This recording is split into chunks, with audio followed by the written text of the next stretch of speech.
The Dyfed-Powys Police and Crime Commissioners Youth Forum was formed to listen to the views of all young people in Dyfed-Powys on policing and crime issues. Yn dilyn trafodaeth ac yn halwyd drwy'r fforwm ieuenctid, lle gwahoddwyd pobl ifanc o ardal Dyfed-Powys i rannu eu profiad a'r heddlu. Awgrymwyd gennym ni'r llys gynhadon ifanc bo'r comisiynydd yn gweithio gyda ni mwyn cynhyrchu ffilm neu fideo fyr, a byddai'n rannu profiadau pobl ifanc a'r heddlu. This video will look at how young people are made to feel by the police, and will include interviews with young people who have experience of police contact, both positive and negative.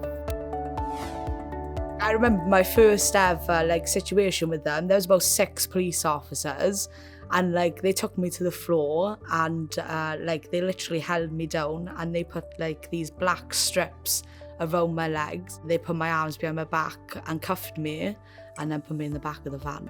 My name's Tilly, and I'm chairperson of the Commandment Youth Council, and I have had dealings with the police.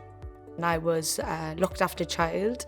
I was moving from various foster placements, and I was known for running away, so the police would always be contacted because I was a misper. Instead of just making a statement of what I have to do, ask me why I've run away, or ask me, what they can do to help me, because then I'd see it as a way of maybe they're on my side and they do actually want to listen, not just get the job done. And considering the background that I had, and how obviously being from in placements and through foster care, and just continuously being in new situations, I did have trust issues, but I did have a lot of respect for the police when I built those relationships.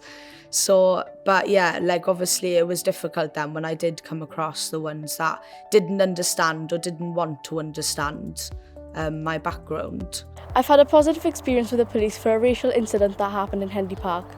My name is Olivia Smolix, and I am part of Carmarthenshire Youth Council. Well, I use the park very often. I come down here with my friends to chill and after school to get all our stress out. There was a racial incident that happened in which caused us to call the police. So we spoke to the police over the phone, which they offered us multiple things that we could do to try and solve the problem, which one of them was to call Childline or for them to come down and speak to us. So we chose to speak to them in person, which they arrived within 15 minutes, and then they asked us individually what happened and tried to comfort us to make sure everything was okay and try not to make us nervous. I had 3 police officers come to the house, 2 women and 1 man. They came across politely, but also quite aggressive to the crime I did commit.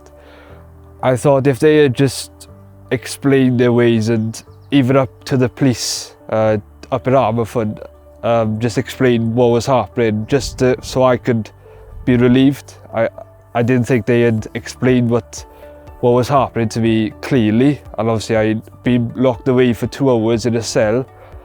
I didn't feel that was appropriate to me being 17 years old. This video will hopefully give you an insight into some positive and negative experiences of police contact that young people have had, and how they were made to feel by various approaches and actions. The aim was to share these experiences with you in order to raise understanding and awareness of why young people may react and behave in different ways. Here are some of the main learning outcomes. Be mindful of personal circumstances, act with fairness and objectivity. Language. Be professional and speak to young people as you would like to be spoken to. Body language. Keep your body language open and non-threatening. Take your time to understand the situation. Byddwch yn ymwybodol o anebleddau cudd neu anawsterau dysgu ychwanegol, ac addaswch eich dulliau cyfathrebu yn barchus I ddewallu anghenion unigolion. Be honest in your interactions and act with integrity. This will build trust and confidence. Trust. Explain what you are doing and ensure that the individual understands your actions and decision making.